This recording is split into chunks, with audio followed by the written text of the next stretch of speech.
اللہ تعالیٰ قرآن پاک میں ارشاد فرماتا ہے، بسم اللہ الرحمن الرحیم، یا ایہا الذین آمنوا اذا ندی للصلاة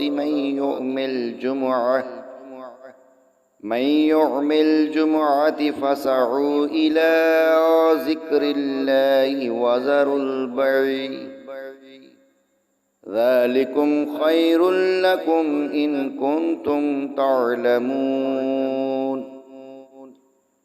اے ایمان والو، جب نماز کے لیے جمعہ کے دن اذان دی جائے تو ذکر خدا کی طرف دوڑو اور خرید و فروخت چھوڑ دو، یہ تمہارے لیے بہتر ہے اگر تم جانتے ہو۔